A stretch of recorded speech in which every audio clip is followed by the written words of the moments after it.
Have you ever used a watermelon like a bowl? When I was a little girl, my dad would buy these big, juicy watermelons. On hot summer days, he'd cut one in half, and we'd share sweet spoonfuls of the refreshing fruit while watching WWF wrestling on TV, cheering on Hulk Hogan. I love those moments with my dad. Watermelon on one knee, me perched on the other. Sometimes I'd even bury my face into his shirt just to smell his unique scent. Chinese food and ivory soap. I felt safe, loved, and connected to him. Experiences with my dad didn't always feel loving and connected. As the child of immigrant parents, there were a lot of expectations. My parents would say to me, work hard, go to an Ivy League, become a doctor, lawyer, engineer. Marry a good Chinese boy. You must have children, preferably sons. I wasn't that son my dad had always hoped for. I was the unplanned third daughter. So the moment I entered this world, I already felt like I was a disappointment. And I felt so much pressure to prove my worthiness. But no matter how many degrees I got, no matter how many prestigious companies I worked for, no matter how quickly I got promoted, nothing I did ever felt like it would be good enough for them. So just 24 hours before my wedding day, I found myself sobbing in front of my mom. All the ways that I had failed just hit me at once. I was about to marry a white guy, not a Chinese boy. I wasn't settling down to give my parents grandkids. And I'd lied to them about my career plans.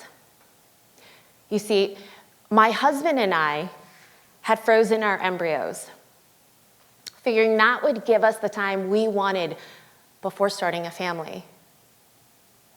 We were notified the tank that our embryos were stored in lost temperature control. With the viability of my embryos in question and my limited ability to create more good embryos because I was told of my geriatric age, I felt time just slipping away. On top of all that, I'd lied to my parents about the real reason we froze our embryos.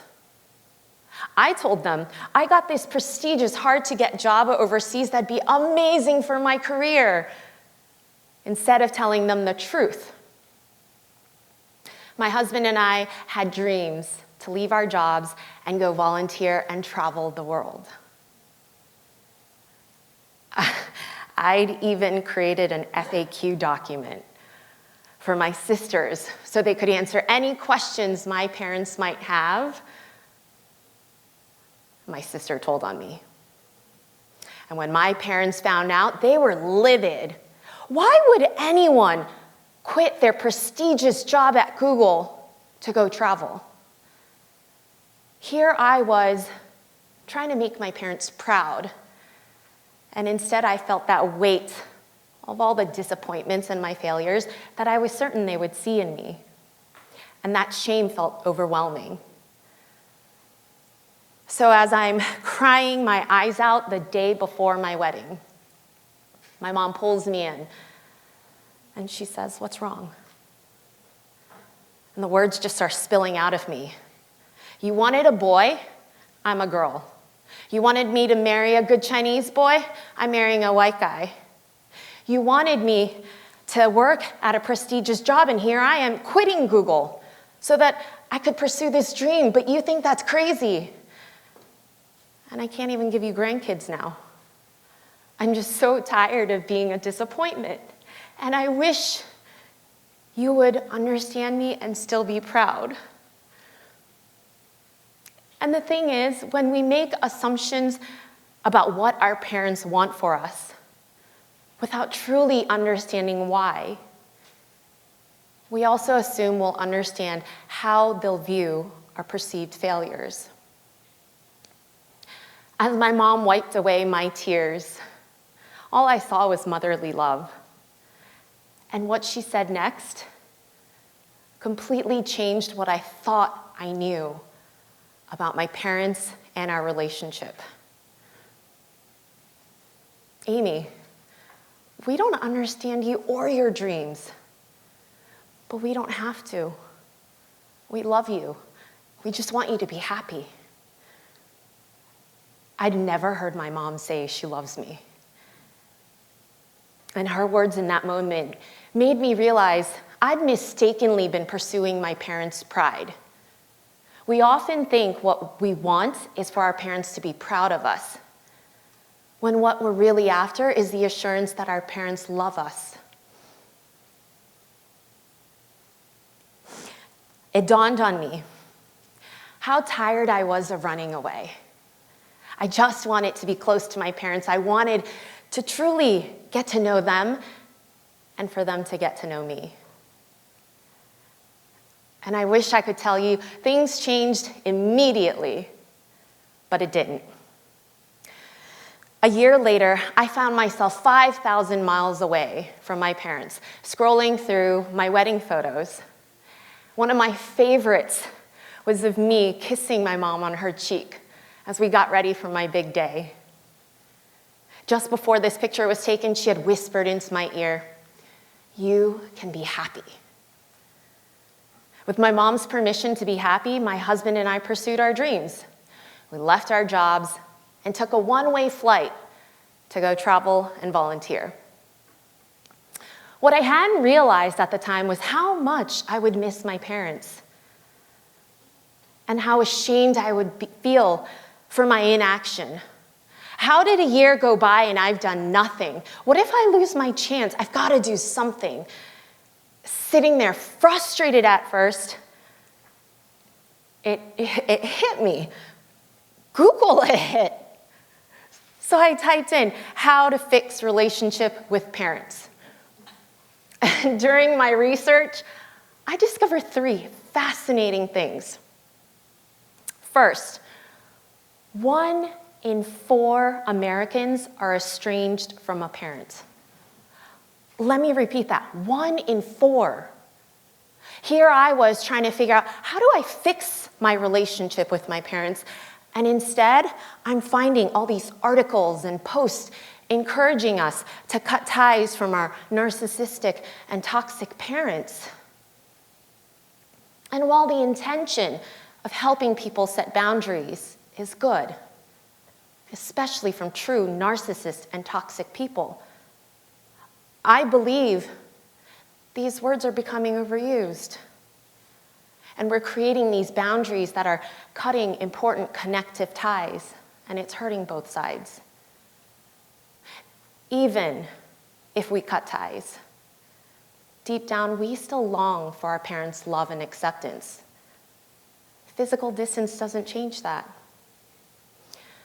And parents don't fully understand why they're being cut off, especially when they've been trying their best.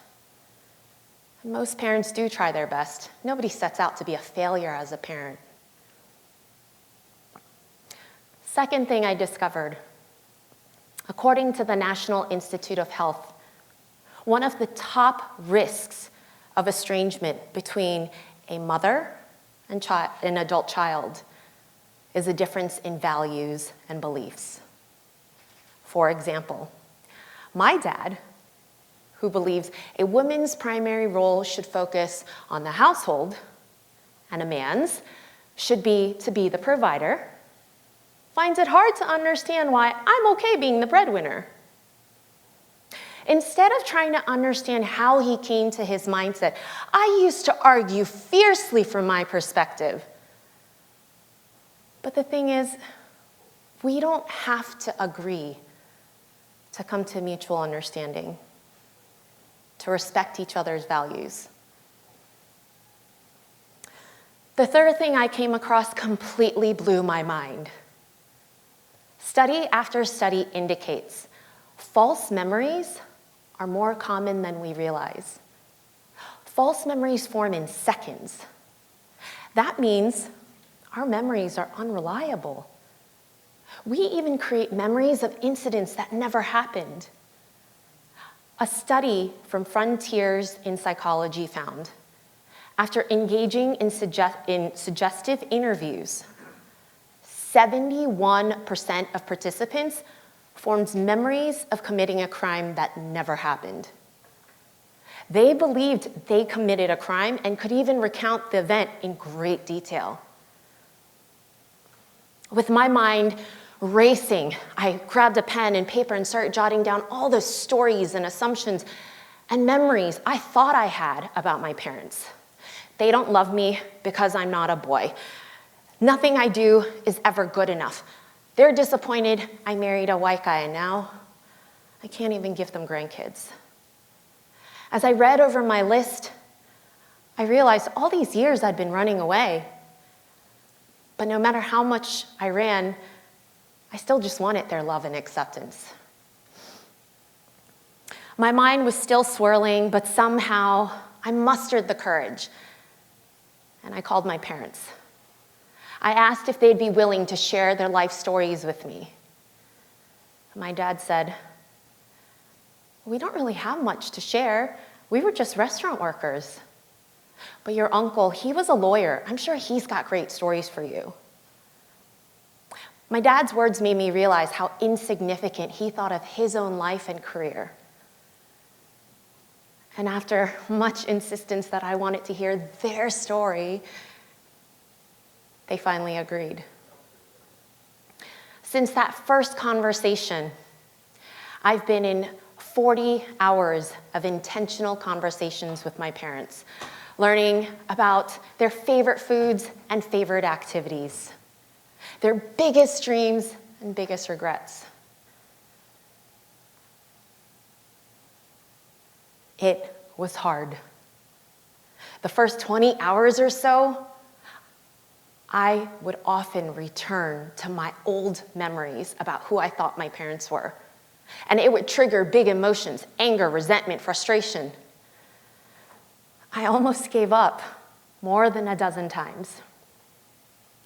And then I got pregnant while I was overseas. My husband and I decided to move back to the US, so my parents and I paused our conversations. When things finally settled down, I went back and I listened to these recordings.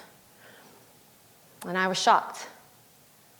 The words I used were fine, but my tone, it was nasty. I was defensive and dismissive. And I thought about my 2-month-old, this pooping, crying machine that I still loved unconditionally.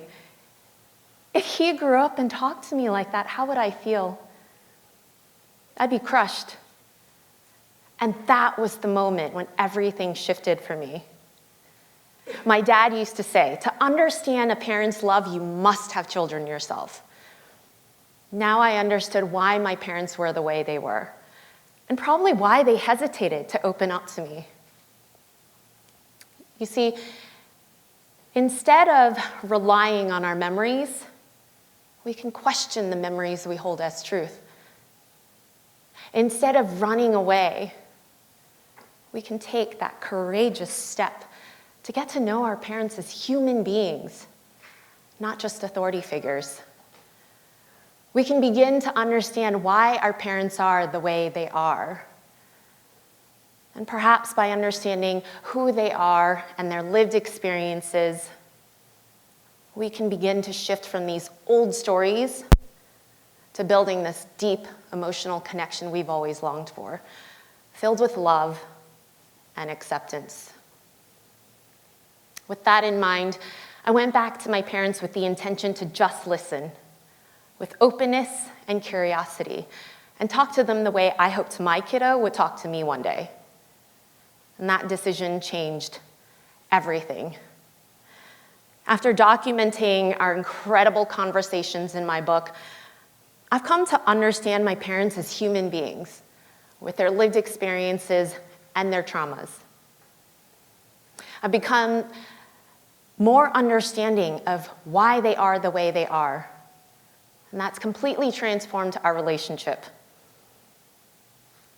Prior to these conversations, my dad would make comments about me being a public speaker. He would say, "Why would anyone pay you to speak? I pay you to be quiet." He was joking, but burn, because I wanted him to be proud of me. Recently, he took me to the airport, 6 a.m. for a speaking engagement. And I said, "Go home, you must be so tired, get some rest." And he said, "Seeing my daughter go do her thing gives me energy." I was like, oh, who is this man? And then I realized these conversations have transformed our relationship. And not only have these conversations impacted me, they've impacted my parents as individuals. My dad takes his health more seriously. My mom's more playful. Probably because they know I'm not ashamed of them for being just restaurant workers. They know I love them and I'm proud. By not giving up on our relationship, by setting aside my judgments, questioning my memories, I now have the best gift. I have my parents back. And my son, and soon to arrive baby boy, have the best grandparents. And that's the best gift that I could have ever asked for. And now it's your turn. I encourage you over the next 24 hours, set aside any stories or assumptions you might have about your parents. Pick up that phone and call them. If they're close enough, go visit them or invite them over. If they're not close enough, video chat. Ask them questions with openness and curiosity, no judgment. What was your fondest childhood memory? What did you like to eat as a kid? What was your favorite way to play? Then just listen. And then set aside consistent time to have these conversations. And if your parents are no longer with us, ask these questions of someone who might have known them. At the end of the day, our parents are perfectly imperfect human beings doing the best they can with what they've got.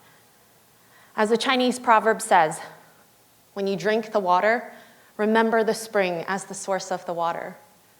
I hope both my kiddos will always remember the spring as the source of the water. Thank you.